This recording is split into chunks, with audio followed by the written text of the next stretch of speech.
Freedom, Iraq. So why don't you tell us how you came to join the service? Okay, well, I joined in 1997 at the age of 27. I kind of joke at this point that it was a midlife crisis at a very tender age, but I did. I had gotten fired from a job, which has never happened before and never happened since. And my fiance and I at the time broke up. So I ran off and joined the military in some kind of desperate attempt to redeem myself, and it worked.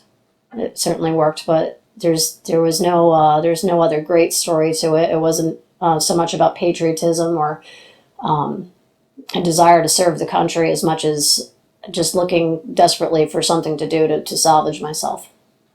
So that was 1997. I enlisted as a carpenter mason and came in as a private first class. I had rank for education. I had an associate's degree at the time. So I chose the Carpenter Mason program for a few reasons. I was living here in Norwich at the time, and the 248th Engineer Company was the armory that was in town, so it was convenient, and also it was engineer-based. I had grown up working construction for my father's company, John Works Construction, out of Stafford Springs.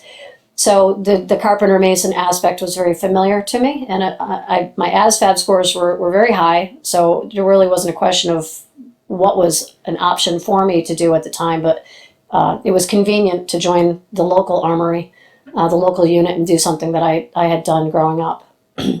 So I spent about a year as an enlisted female, learning how to drive 5-ton trucks and other fun things like that. Other fun toys. Fun toys.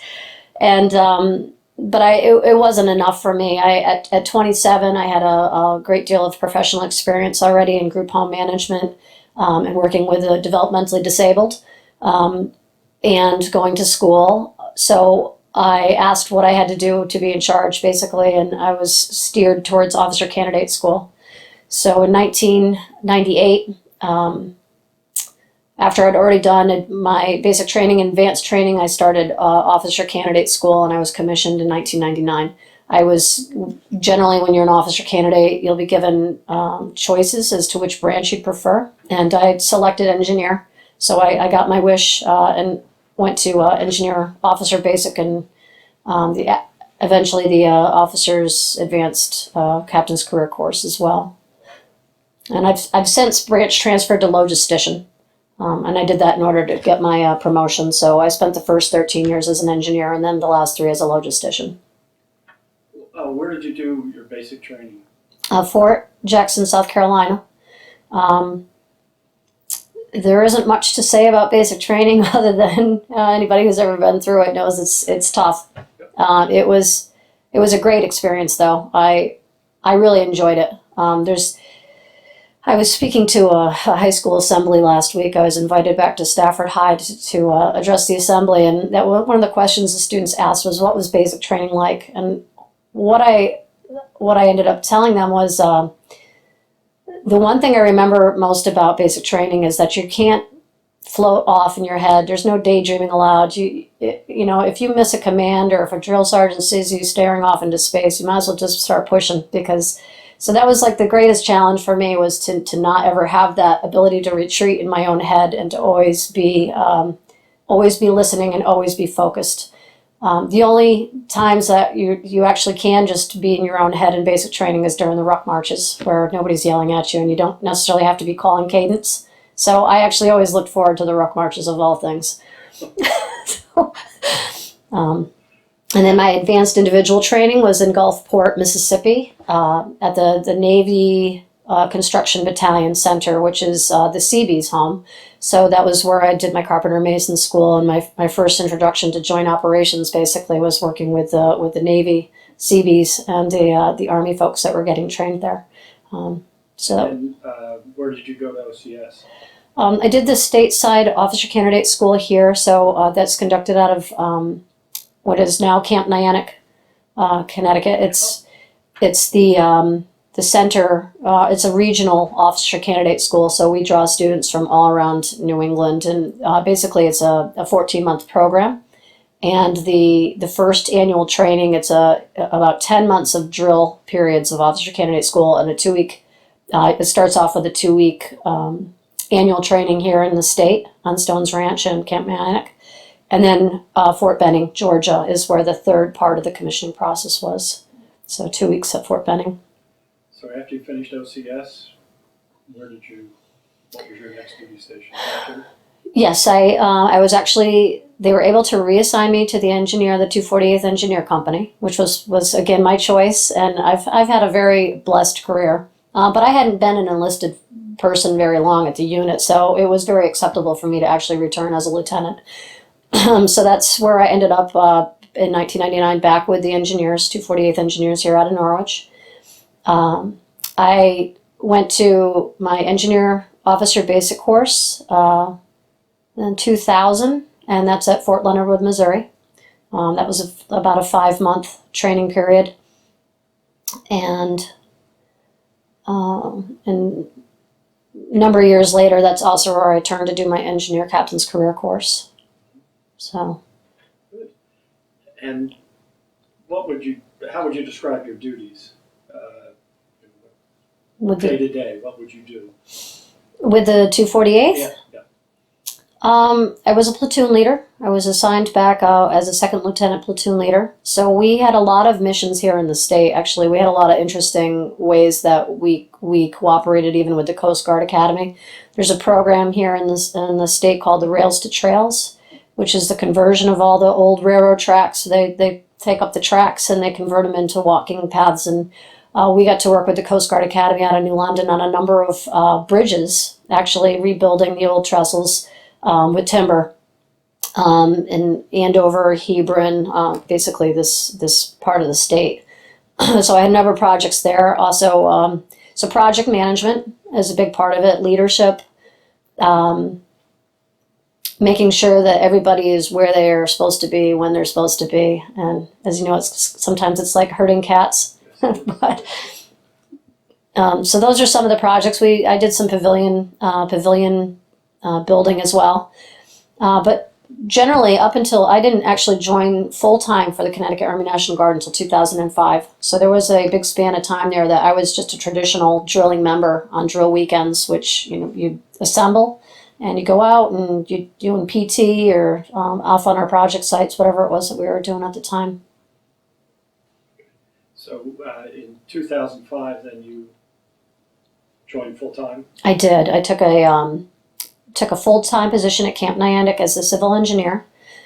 At the time, I was I was back from Iraq for about a year, and the position opened up at Camp Niantic to basically be in charge of the facility maintenance program for Camp Niantic.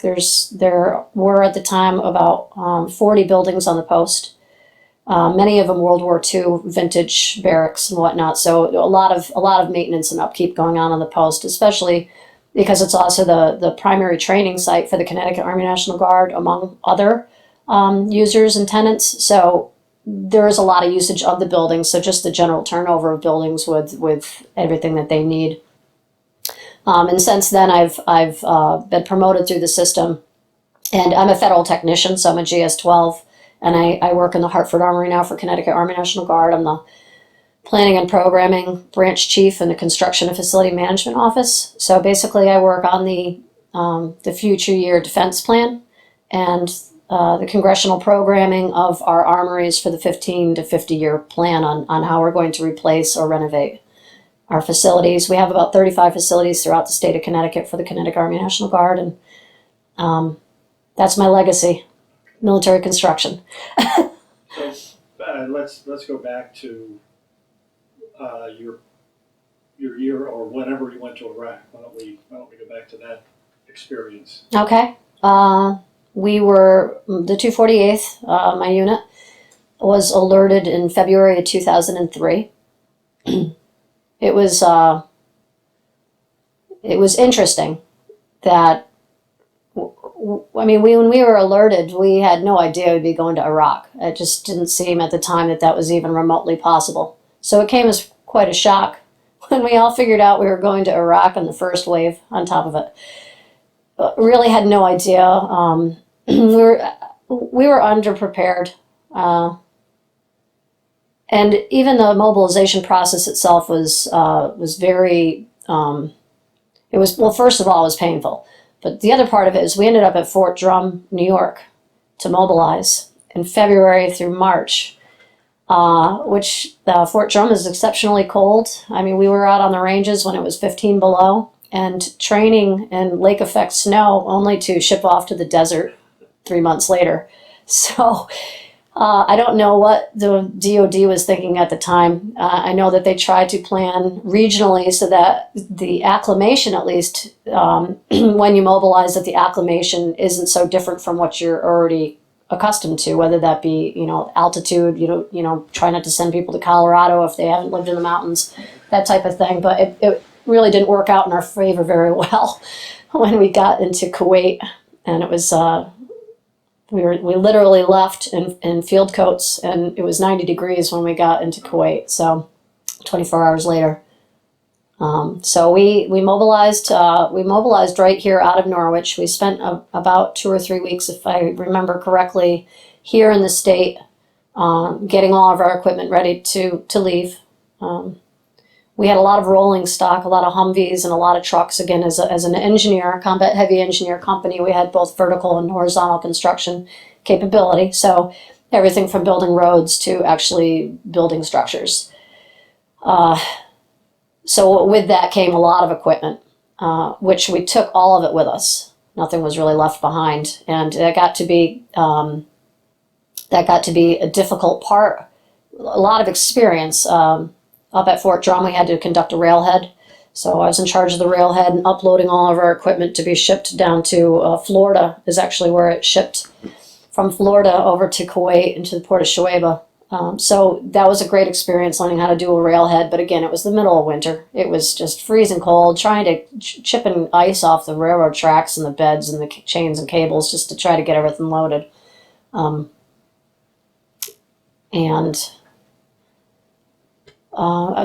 we convoyed. We had to convoy, so that was about a 12 to 14 hour day. You can't drive 80 miles an hour to Fort Drum the way you can as a civilian. Not that anybody does that, but so long, painful convoys. But we got used to those over the year as well. Once we got into theater and downloaded everything, and we moved around a lot in Iraq. We were stationed in 4 different places because of our capability. With bulldozers and trucks and everything, we basically built forward operating bases. That in itself was much different than what we anticipated. We thought with the skills and the equipment that we brought, we'd be doing humanitarian missions, perhaps even road building, or refugee camps or whatever was going to be needed. But basically, the mission turned out to be taking care of soldiers, and that was a blessing. It took some readjustment in our mentality and how we thought going forward, but so that's what we did for the year. We started in Al Assad, which is western Iraq, and basically after we boarded up windows and doors and done some jobs there, we were sent to Al Ramadi. We were in Ramadi about it was later, around I'd say September 2003 is when we ended up in Ramadi. Doing the same thing there, building berms. By this time, things were really heating up. We were on a lot of convoy escorts as well, because we did have the big trucks, and we had 50 cals and 60 caliber. And so we had the guns and we had the trucks in order to do convoy escort. So we ended up doing that. We ended up doing a lot of convoys in general as well, because our mill vans, most of the connexes that we had packed with our equipment, were lost for about the first 3 months. They were shipped via commercial once we got them off the ships, in the actual port. They were lost on a civilian convoy, and it took us about 3 months to track down our equipment and get it back to us. Most of it was the personal items, so there wasn't much room for complaint that we didn't have our cozy stuff, but it still made an impact on the unit. But we chased those from base to base, trying to get those located. In Ramadi, as I said, things were really heating up by this point. There was invention of what we came to know as the IED, improvised explosive devices, where they were just coming out, the guerrilla warfare. We very quickly learned that we saw the Baghdad topple and Saddam's statues getting pulled down, and I don't know what we were thinking about how quick this war was going to end, but it certainly changed. In fact, even our own tactics changed. We went in thinking we'd be home for Christmas or at least Thanksgiving, and it would be a 6-month deployment because everything was just going to be so civil. and that's when they started talking about 12 months of boots on the ground. And so again, our mentality shifted many times throughout that year of being there. They didn't have 2-month or 2-week leave periods yet either. That hadn't come into play. So when we left Connecticut in February 2003, none of us, except those who had to return for emergency reasons, saw Connecticut again for 14 months. And I would say that that's as long as some of the tours that we had for Vietnam and World War I and World War II, where our men were gone. And when they were gone, they didn't come home for a couple of years. And it's the same thing that we did. So I don't think a lot of people register how long we were actually gone from the state. What was your rank when you arrived in Iraq? I was a first lieutenant. I was at the time that we started the mobilization, I was the company executive officer. Basically, it's the one step below the company commander. And about halfway through the deployment, I went back to being a platoon leader, which at first I thought was a curse. And then it turned out to be, again, another blessing in disguise, was to actually be back in a leadership position directly with a platoon of 30 people. And they kept me on my toes. It's great. So you had 30 people working for you.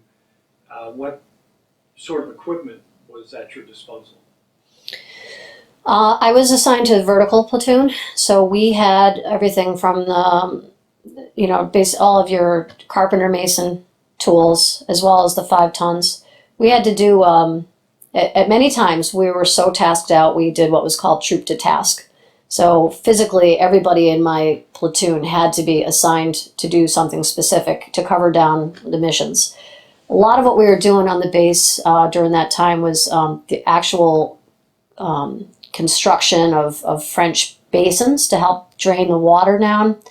Basically, we dig, backfill with gravel, but we didn't have gravel. What we had was rubble. We were physically demolishing structures. Ramadi was an actual Iraqi, probably an army base to start with. And all the structures had been stripped of any kind of usable material. Basically, they were all just concrete buildings with no doors, no windows. Again, any kind of material that was of any value to the civilian population had long ago been stripped. Not just from our war, but from whenever before that they had been occupied. So we would take a lot of those old buildings and demolish them, turn it into rubble, and we'd use that for the French basins in order to make the water drain off a little better.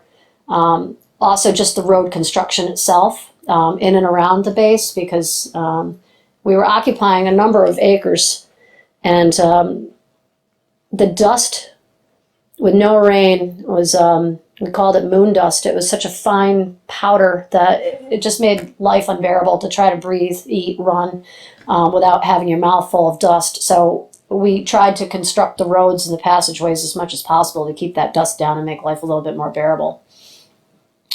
But so we had, all the regular materials that you would use for construction, drills. The one thing we did,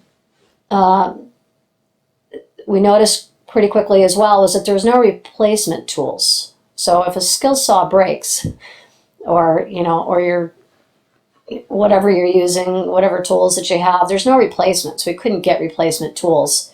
So those were quite the commodity, and we had to take very good care of our equipment. But with the number of plywood, with the amount of plywood and 2x4s and everything else that we were going through to board up windows, just so simply people could have a light on at night. In Ramadi especially, when we first got there, the 3rd ACR was still in their tanks. Those guys hadn't been out of their tanks for like 2 months. So we were able to take some of those buildings and convert them into barracks for them and get them at least, I mean, we still had to have the tanks, obviously, a lot. There was a lot of incoming and outgoing fire in Ramadi. But it was nice to get the guys into an actual hardened facility other than their Bradleys and howitzers. So my platoon also went on to Habaniya, which was outside of Fallujah. The last place that we ended up was Baghdad. So, but the third place that my platoon specifically got sent to was Habaniya, and we did the same thing there. Boarded up windows, got barracks basically to the point of being livable, and again, people were actually able to have lights on after dark and generators and stuff, because before that there was like a no light policy. Obviously, noise and light discipline, where it's combat. So, not that we were worried really about anybody crossing the wire or doing a hand-to-hand combat, but they're pretty good at picking you off with mortar fire and IEDs. So that was really what we were concerned with any kind of light discipline. So, and then the fourth mission, the last mission, was Baghdad. And at this point, Victory South was pretty well hardened already. All the buildings there were really taken care of. So we ended up on a couple missions. One of them was security at the gate. We had thousands of contractors coming in and off Victory South every day to support the war effort. And so those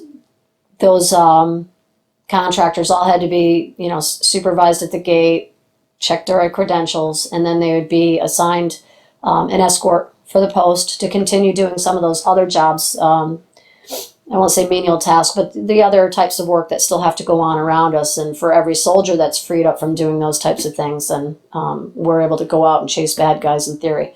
So we did a lot of contractor escort on the post.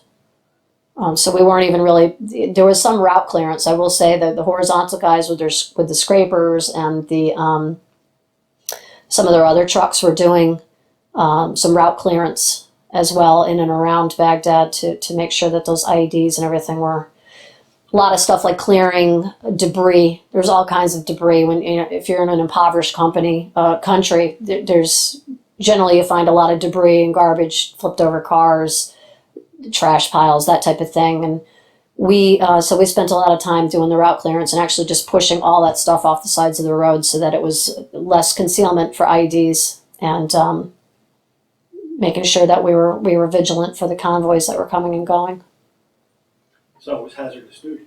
Very. Yeah. Yes. Did you take many casualties in your unit? No, to the 248th we did not have any casualties, but we had many casualties of close friends from the other units that we were with. I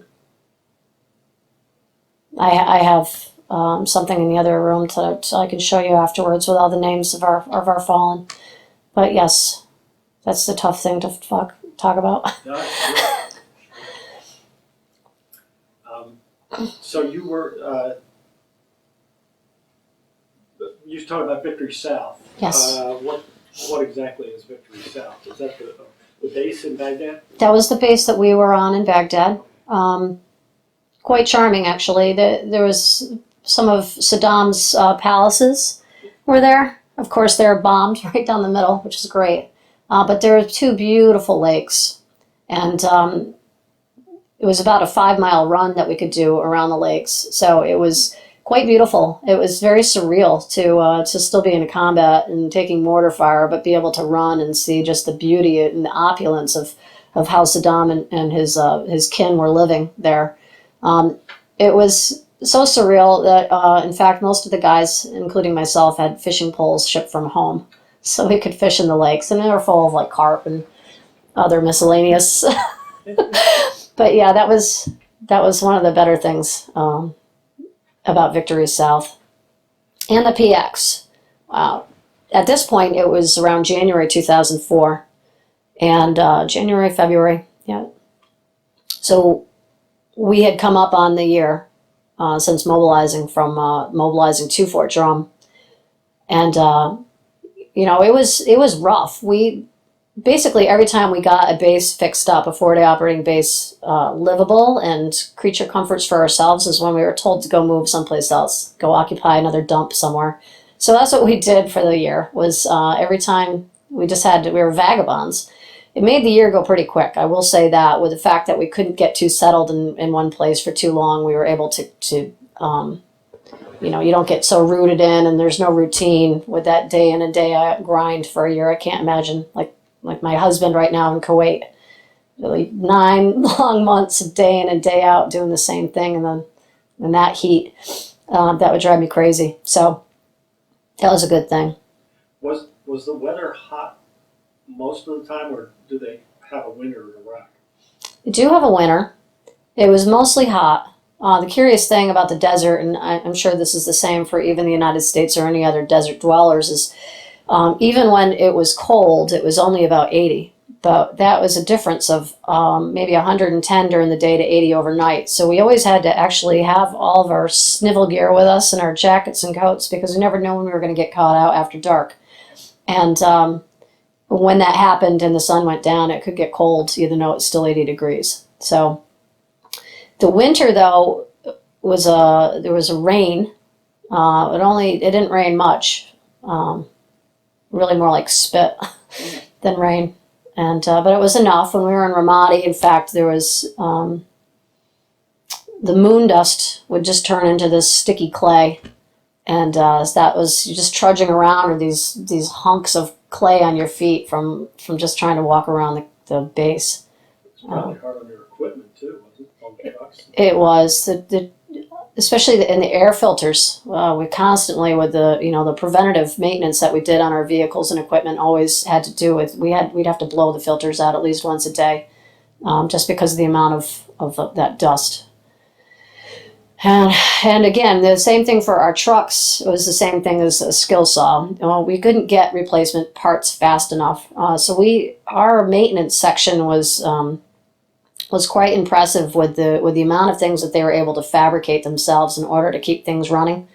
They did a great job over there for us. You mentioned Baghdad and the Victory South. Were the other bases as vulnerable or more vulnerable than Baghdad? I would say the other bases were.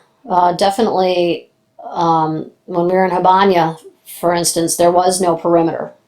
Basically, people could have walked in and off post at their leisure if they wanted to get us. Thankfully, they didn't. And they did to some extent, but it was the mortar fire that mostly found us. And so Victory South had an actual defined perimeter. There were walls there.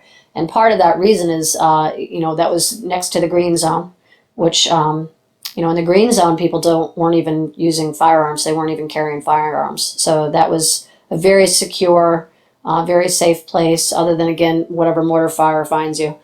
But the same with Ramadi and Al-Assad. Both of those posts. Ramadi, all we had was a dirt berm that we built ourselves with the bulldozers. So there were checkpoints coming and going, coming on and going back off. But we were constantly chasing cattle and goats off of Ramadi because there's no fence line. So everybody, these poor locals, just trying to recover their animals, and they're always on the wrong side of the fence over with us. So. You also mentioned that it was difficult, or you couldn't get replacements for skill saws and for the truck parts. In terms of other equipment, just routine things, clothing, did you feel that you were adequately supplied, or were things pretty slow for all deliveries? Things were pretty slow for all deliveries, which actually brings me back to one of my rambling points from earlier, is that we had a PX in Baghdad that was huge and all this stuff. We were adequately supplied as far as our military equipment went, and our clothing. The biggest complaint that we had about the inadequacy was we went in with flak vests. And later, they, the DoD developed the individual body armor, which actually has the steel plates, and it's a bit more form-fitting. So one of the biggest complaints that we had from day one was that as a National Guard unit going in the first wave, we were not afforded the same level of protective gear as our active duty counterparts. And some of that came out of just development of the IBA, and some of that was actually in response to the IED. So where we were frustrated with not having necessarily the best equipment, a lot of that developed in theater while we were in theater fighting the fight, and that I don't think is any different than any other war where the technology has followed the tactics. So I would say that, but the other part so we didn't have access to a lot of things except the care packages. We were deluged with care packages of candy and nuts and razors and just, if you name it, we had access to it. I made the mistake of writing home once that I really liked Slim Jims because they were so salty and meaty and good, and that I got enough Slim Jims to last me 3 years while I was over there. I'll never touch a Slim Jim again. And the other part of that too is, okay, so we didn't have running water. We had burnout latrines for the first 6 months. We didn't have chemical latrines. We had to burn our waste, just like Vietnam. And we built porta-johns. We had a 2,000 gallon water truck. So the guys had packed plumbing parts from Connecticut, and that was one of the things that came in quite handy. Is we built freestanding showers, so we had those hooked up to the tanker at night so that we could actually clean off. So as far as we didn't have access to other potable water other than bottled water. We had a number of people that were medevaced because of gallstones. And one of the things that we figured out was those early months, the water is so mineralized with the bottled water there in the Middle East that we were thinking that was crystallizing, perhaps. And the diet was just MREs. We really didn't have access to fresh food. So probably about 3 or 4 months into it, I think we started having access to actual produce. But it was MREs and all the junk food from home that sustained us. There's only so many MREs you can eat. And at 2,000 calories a whack, basically, too, there's only so many you want to eat. I mean, it's just... 2,000 per meal? Yes. Wow. Right. Well, and if you're an Army Ranger or Special Ops and you're basically packing 50 pounds of stuff and all you do is walk through the mountains, I can see where those calories go. But us, we're a little bit more sedentary with our tools and trucks. So...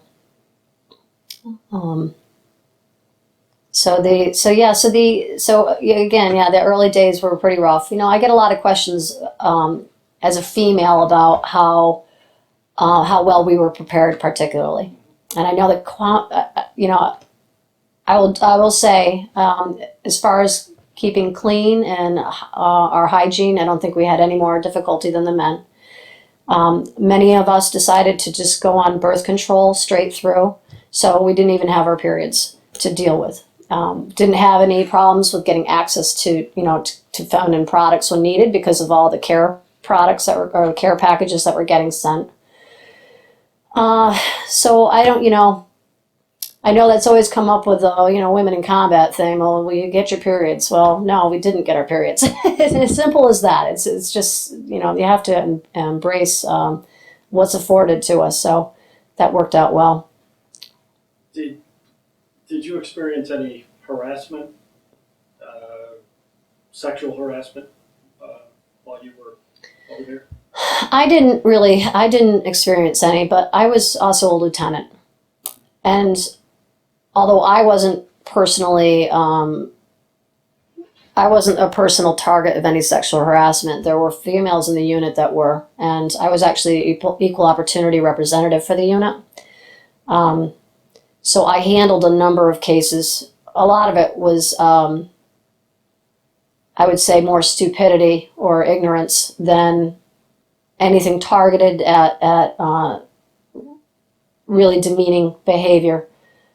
I mean, things like we were co-located. It was a unit of about 120 of us. Out of that, when we started, we probably had about 20 females. So it was actually a very good, a high proportion of females in the unit.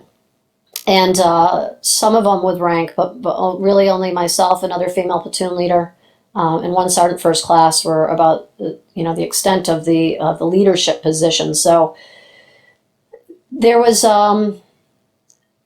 so for one of the things was the showers. We had to make sure that when the showers, when we finally got shower trailers, that they were posted with who was using them at what time.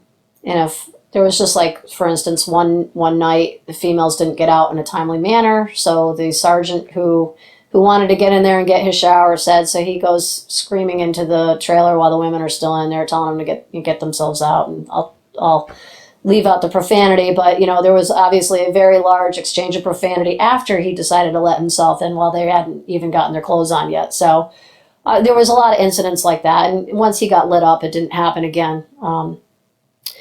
And there were other, there's always the honeys and the babes,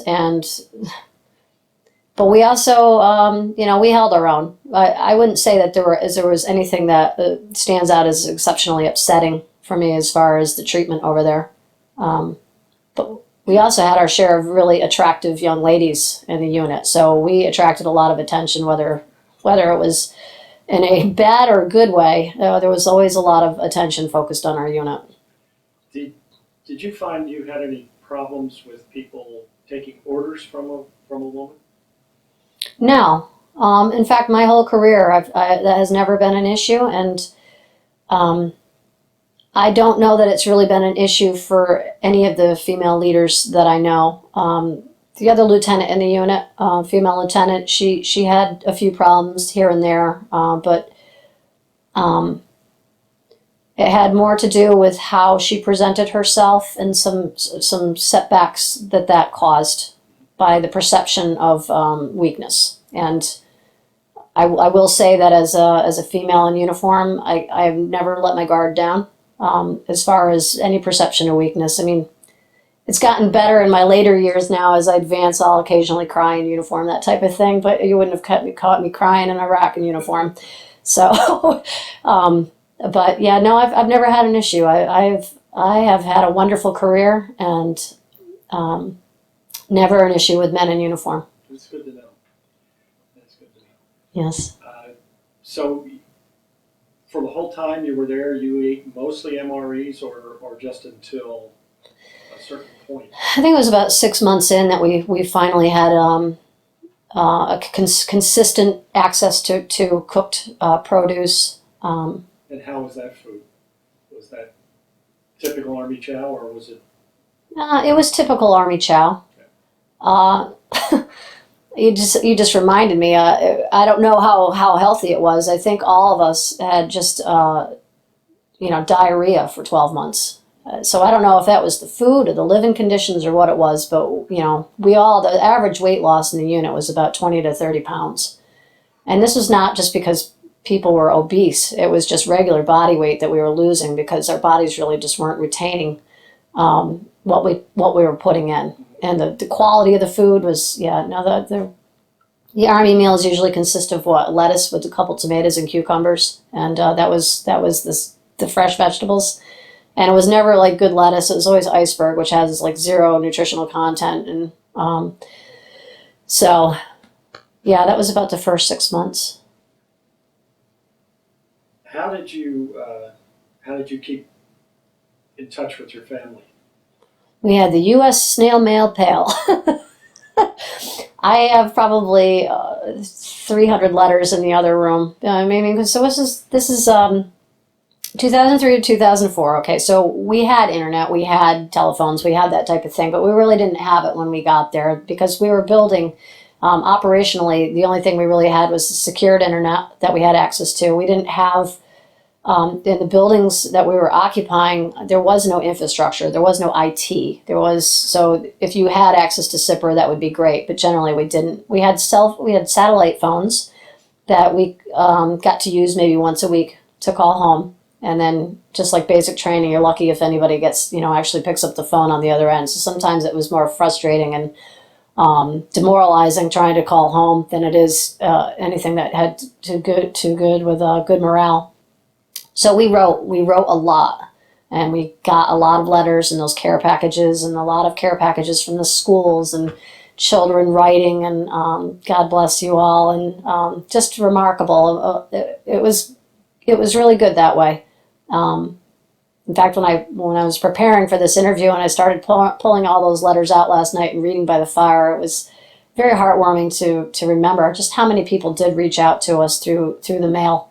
That is nice. And the other part of it too is when we did actually in Baghdad, we had more routine access. We finally had more routine access to internet and computers, but at the time still there was still a lot of people dying in combat. And when that was happening, they shut down everything. We went to a blackout so that the news wasn't getting home to family members in the wrong way.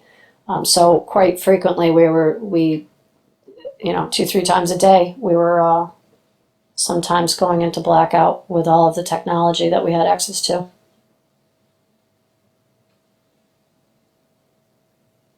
Did you feel tremendous amount of stress during your 14 months or 13 months? The stress, yes, tremendous stress at different points, but not, I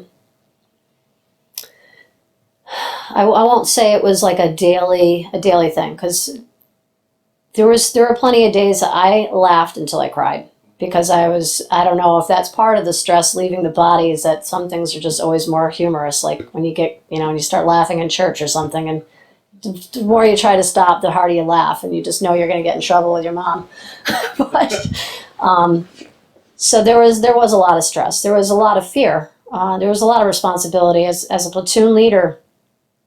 Bad things aren't supposed to happen to your soldiers, and yet they do. And there's a lot of accidents that happened over there where we really questioned ourselves as leaders and questioned, just as human beings, and did we do everything we could to prevent some of the things that happened? That's a huge burden to go on with, and it's very stressful. I mean, the convoys themselves, knowing that you're going out on convoy, and you could just be splattered or dead, or your limbs missing every time.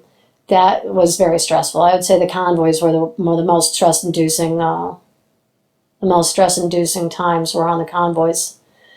But the worst thing, I think, more than the stress, was the feeling of isolation. And I've reflected on that a lot since coming up on 10 years now. I felt so insanely isolated because. And part of that was because I was a female lieutenant, and there was only 2 of us in the unit out of 120 people. So anytime we tried to, and she and I were not like-minded people. And so there was an assumption that, okay, well, the 2 female lieutenants would be okay together, but we really weren't, because we're not the same people developmentally, with our values. And I'm not discrediting her. I mean, she's a combat vet as well, and she worked her ass off.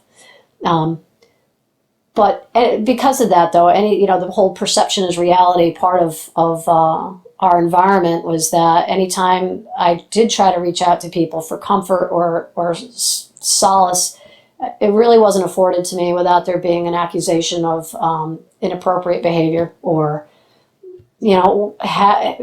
whatever would be the accusation. So it was very isolating to not have. I had confidants. So I did have a few people that are my blood brothers to this day.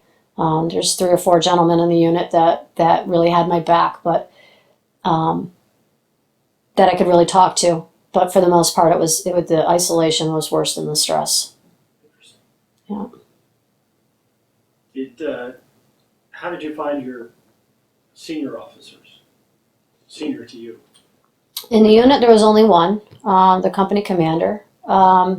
He and I did not see eye to eye. We alienated each other. It's probably the worst part of my deployment is the fact that I still don't speak to him. Out of the 120 of us that were our veterans together, I would say there's a significant, probably 50 or 60 of them that I'm still in touch with and go to reunions with every year, and we Facebook each other. And even today for Veterans Day, we're all Facebooking pictures of each other, and it's a wonderful kinship. And unfortunately, my senior commander and I have not maintained or retained any kind of relationship. I'd like to say that I've moved on from any open contempt or anything, but and part of that has actually been my own military education at this point, and realizing, where I may have gone wrong and alienating him, and the unfair treatment. So, not that I'm victim blaming myself, but perhaps there's, in reflection, there may have been ways that I could have done a little bit more damage control with him. But it was frustrating. As far as the rest of the superior officers, I didn't have a lot of interaction with a lot of people outside the company. And again, that was another part of that profound isolation. Is not only do you lose your family and your friends and your social networks, but then you are isolated with these people, whether you care for every one of them or not. Those are the people that you're living, eating, breathing with 24/7. You can't get away from it. And then when you don't have access because you're at such a low level in the organization as a lieutenant, I can't even imagine what it was like to be a private or a specialist. But I didn't. The few individuals that I did have routine interaction with, was one of them was killed in action, Captain Matthew August. So he was amazing.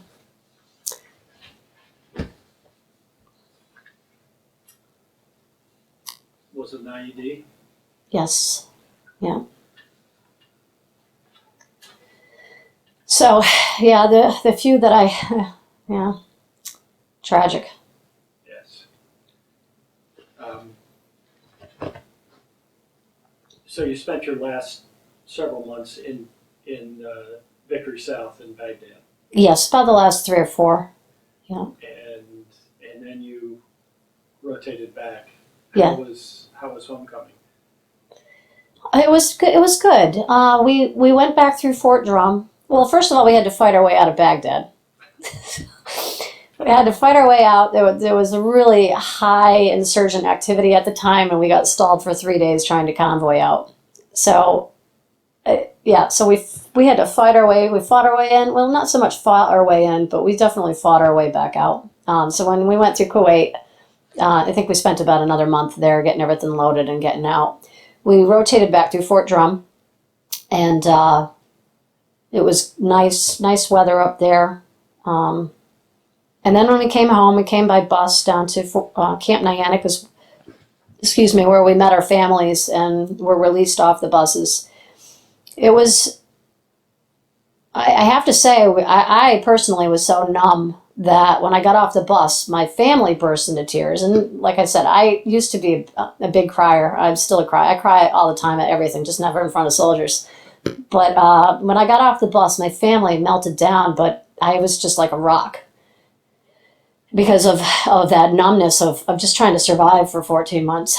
So it was a wonderful celebration, and my husband gave me exactly one night and 1/2 a day before he proposed. So it was wonderful, and did you suffer from any PTSD, post-traumatic stress? I wouldn't say that I have post-traumatic stress. I do have a lot of intrusive thoughts. But I have a lot of intrusive thoughts about a lot of different parts of my life, not just the war, and different stages of my development. So, there's certainly imagery in my head that comes and goes of some very very appalling things and damaging things. But I manage it well, and I don't have a diagnosis, and I actually have a master's social work, so I know what the clinical signs are, and I know I don't have PTSD, but I have a lot of intrusive thoughts about different things, and they come and go. And I have a really bad startle reaction to gunfire now as well. I just about lost it in a cemetery a couple years ago for a fellow National Guardsman that passed from cancer, and when they did the salute, I just started trembling. So I believe that's understandable. Oh, Were there any particularly, I mean, aside from the casualties, were there any other events that particularly stand out in your memory from your year over there? yes, there was a really bad convoy, a really bad convoy accident that I was convoy commander for. Basically, two trucks rear-ended, and the truck that rear-ended the truck in front of it, the cab basically collapsed around the two people in it.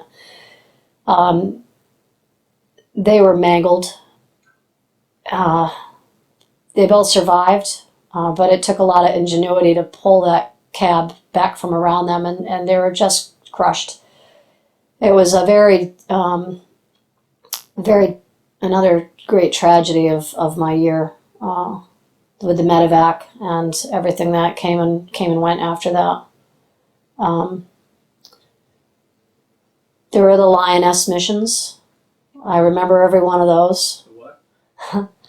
I was a lioness in Ramadi in the beginning of the war. You now know them as female engagement teams. That's what's come out of it. But back in Ramadi in 2003, out of show of respect and cultural awareness, what we started doing was sending out female teams with the traffic control points and the raids. So I did about four of those during my couple months at Ramadi, where I actually went on raids, and we were there basically to search females and children, and also detain them. So if the guys were kicking in the front door, we would follow, secure the females and the males, the children in one part of the house, while the infantry and the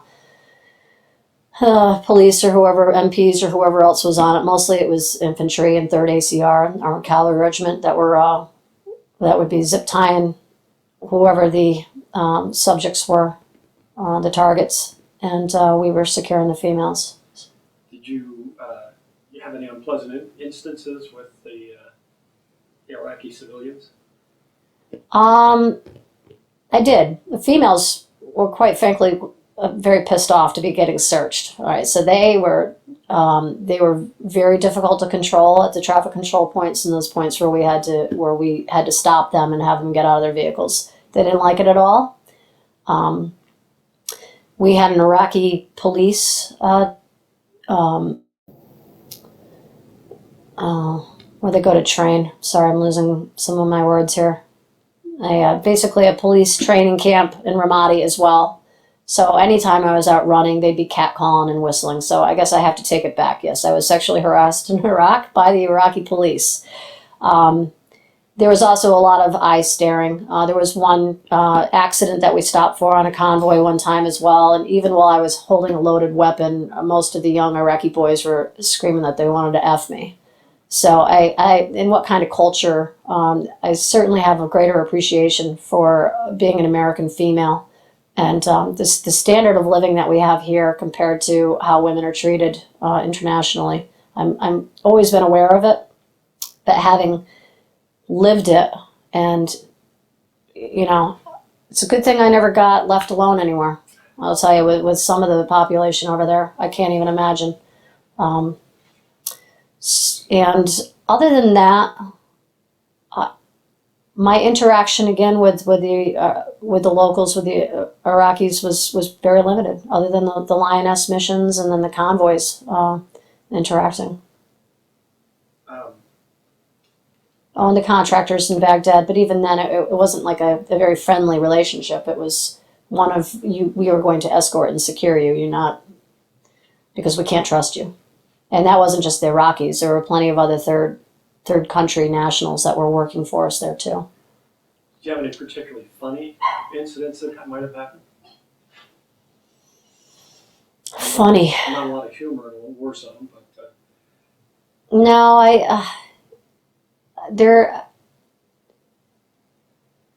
I can't really. I guess there's all kinds of jumbled funny things in my head, but none of them are really coming up right now. Sorry, I can't answer that one. That's okay. That's okay. Oh, I do actually. I'm sorry. All right. One of my favorite funny ones was in Baghdad when we were getting ready to leave. It was around Easter, and there was a place called Slayer Tunnel that led into the base, and we were tasked with guarding it. And I think I wrote home about how I hoped the Easter Bunny didn't come through the tunnel because we had laid tripwires and flares and crossfire and all this other stuff on it. But that was the thing, just getting through Easter and the Easter Bunny in the tunnel. Yeah, That's it. That's all I got. that's fine. That's fine.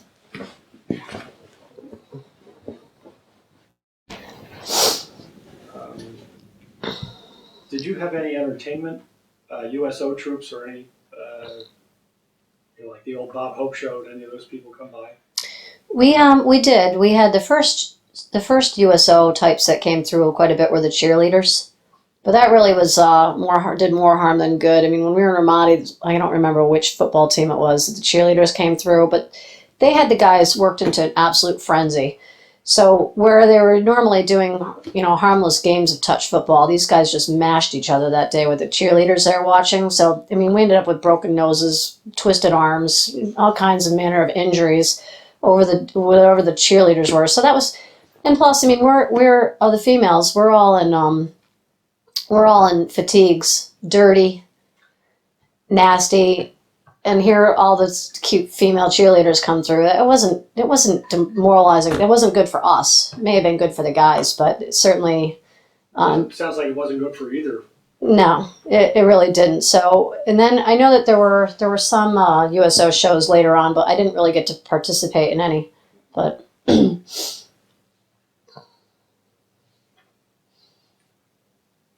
So you came back, and earlier in the interview you described your current duties that you've taken on since. So you expect to continue through to logical retirement, or I do. My mandatory retirement date is until 2027, and I have ambitions and goals of retiring as an '06. I would like to be a full bird colonel, and I think it's achievable. So, yes, military has been wonderful for me. I have really found a great home. I mean, I work with the most amazing people, and it's not just about the patriotism. It's who they are. It's who they are as family people, who they are as friends, and our military has really evolved. And I hate to sound elitist, but in older times, being a military officer was really a profound profession. It was something very highly regarded by general society. And somewhere along the line, I think people stopped viewing the military officer as such a profound profession. But I see it now. And the amount of education that we have to maintain, both civilian and with the military, the amount of introspection and the amount of classes that I just finished for my intermediate level education, and as a precursor to hopefully war college, that's another one of my goals and ambitions is war college. But the amount of introspection and leadership courses and organizational management that I've had with the military is on par with my social work degree. And the social work degree is all about introspection and understanding culture and personal values and making sure that we don't reflect our personal biases and values back on other people, especially in therapeutic settings. So the amount of similar education that I've had as a military officer has been really substantial. So between that and even our enlisted folks now, I mean, they have to maintain a very high standard of education, very high standard of personal conduct, and I forgot what I was talking about. your efforts to be promoted and what it requires. And Yes. It's a profession that was once highly respected. Somewhere along the line, it got sidetracked, probably Vietnam, and hopefully it's coming back. I hope so too. So, and it's not, I will say the general public is very, very proud and very sincerely grateful for our service. I quite frequently do my grocery shopping after work in uniform, and there isn't a time that I don't stop to get gas or in the grocery store or dropping the kids off at school that somebody doesn't thank me for my service and make a point to stop and just to say hello. And I just again, I guess the point was back to the caliber of people in uniform is it's not just people that are looking to be saved like I did when I ran off at 27, but people who have to work very hard to maintain their credentials and their professionalism. It's a professional military. And they're just very, very accomplished people that I work with. So. I don't want to ask loaded questions, but did you feel that the war in Iraq was justified, or do you feel that way now? That is a loaded question. I think our government acted on the information that it was given, and I think the American people backed the invasion because of the information that we were given. I don't know that every time that we've gotten involved anywhere in the world that it has exactly worked out the way we planned. And especially with the enemies that we face now, it does seem that every time we get involved, especially in the Middle East, where the culture is so ingrained, Afghanistan, the culture again is centuries old. And, we've been there for 12 years and I don't know what the impact has actually been. Certainly, the Taliban is no longer decapitating women in the football or the soccer stadium, but I don't know how much more the society has changed with our involvement there. And the same thing in Iraq. I mean, we gave them the right to vote. What an amazing outcome! Absolutely, but I don't know that we've actually changed society or changed anything for the people living there. They're still in poverty. Women, Iraq a little bit different than Afghanistan, but I mean, in general, even Afghanistan, the women are still in burqas, even if they chose to not wear them. Again, the culture is so ingrained and the behaviors are so ingrained that they wouldn't likely change in 10 or 20 or 100 years. So I don't really know what we accomplished in Iraq. Certainly, the weapons of mass destruction turned out to be somewhat of a farce, in the counter-proliferation of arms. There was a part of me that really thought it was a vendetta for the president. But yeah, I don't know. I don't know enough about present-day Iraq to know what it is we really did accomplish by going there.